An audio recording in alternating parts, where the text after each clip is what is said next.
Hi there and happy new year 2024.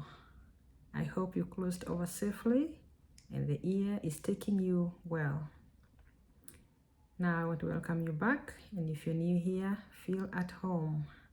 If you haven't subscribed, kindly subscribe in the new year so you can be a member of this family and we can continue to grow. Now I want to wish you a very good year 2024, filled with happiness, prosperity, good health, and answered prayers. If maybe you feel like the year did not start so well for you because you are going through a difficult situation or difficult time, there's a notion that if things don't start well, they don't end well. Well, sometimes things happen in life and we have to fight. We have to fight and become victorious. Keep fighting. Keep the hope. Keep the faith. And I can assure you that your tomorrow will be greater than today. Now, what I wanted us to discuss today is something that has been in the news for the last over 20 years until it's not news anymore.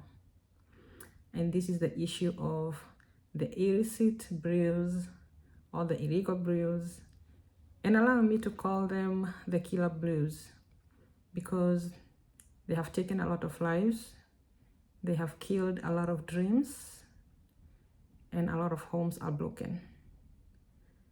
No one would have imagined that in the year 2024 we'll be talking about the same thing. I know there are members of parliament or leaders, let me call them politicians, who have been elected on the promise that they are going to end these brews. They get to office, serve their term or terms, and they leave. But nothing changes.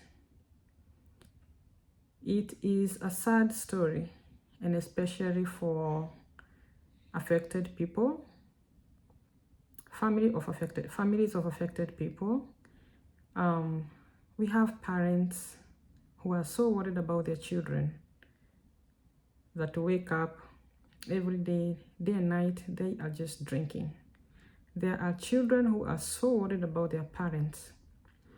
And I believe most of us, or almost all of us, and especially from the Mount Kenya region, we are affected either directly or indirectly.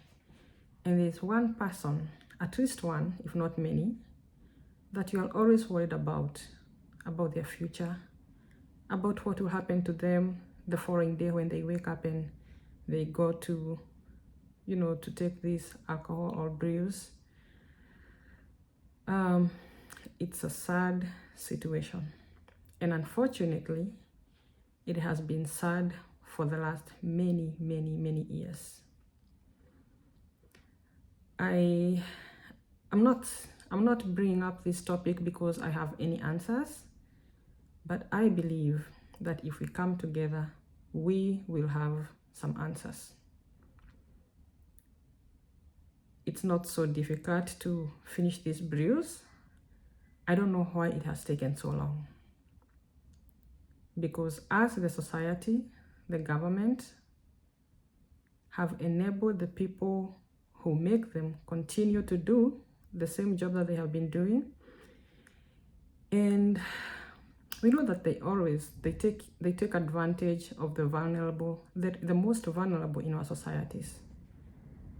People who do not have enough money to go to a club and buy something that is good for human consumption. There are people who start in the bars, but they end up also consuming these homemade alcohols because they are affordable and they are within reach. So it's a problem. It has been a problem.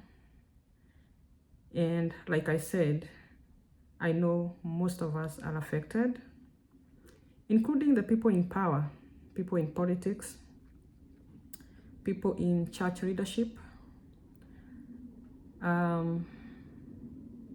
and we survive in the same societies, even as we allow these local brewers thrive in our backyards, which is very, very, very sad. I know that my voice alone may not be loud enough to cause a lot of impact, but you who is listening to me and I, plus the people that will hear this message, because we need to continue sharing it, we can do something. We can make a change in the next 1 or 2 years. This is not something that we can wish away because it's happening in our societies. It is slowly killing, and I would say this again, as the people in the Mount Kenya region. Most of our young people, as much as we call them jeshi, they cannot do much. Unfortunately, they cannot. So are we going to remain silent? Are we going to do nothing and just watch as things unfold the way they're unfolding? I am not a prophet of doom, but I think if things continue the way they are going,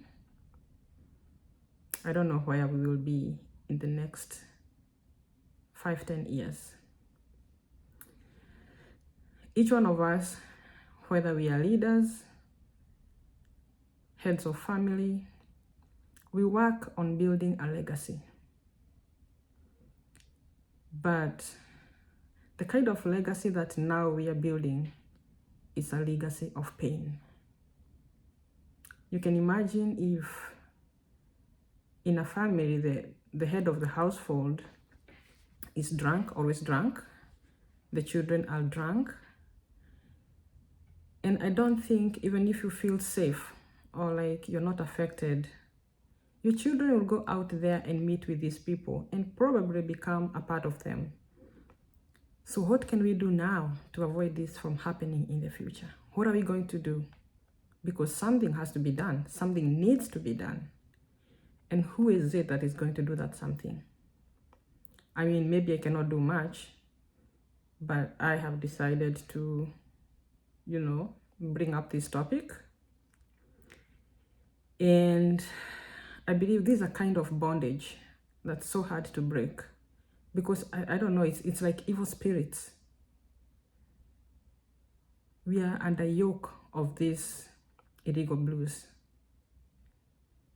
And unfortunately, they are not transported to the people who drink them. They are made in their localities. That's the other sad thing. So we know the people who do it. We know a lot of what happens, but we have decided to, just watch. So I have decided not to just watch. I will say something. I hope many more people will join me, because we need to say something and do something. We need to liberate our people from this kind of bondage. We need to liberate our society from this kind of bondage. Something needs to be done. And I'm calling upon all of us, because we are all stakeholders. We need to do something. We need to change the kind of legacy that we're building. It's already causing a lot of pain, and it will continue to become even more painful. I think I want to stop there for now. But I hope anybody who hears this message or who watches this video will share it and share it and share it. Let's all share it. I mean, let's talk about this. This is something that needs to be addressed now and now. It's already worse. It has moved from being bad to us. Maybe already at the worst. I don't know. But we need to do something. And I repeat this, that something needs to be done. We need to change the kind of legacy that we are building right now. And with that, I will say goodbye. But I hope you think about it deeply and seriously. And remember, your choices have consequences, whether good or bad. So choose wisely, act justly, and tame your tongue. And until next time, may the Lord bless you, keep you, and watch over you. Thank you so much, and bye.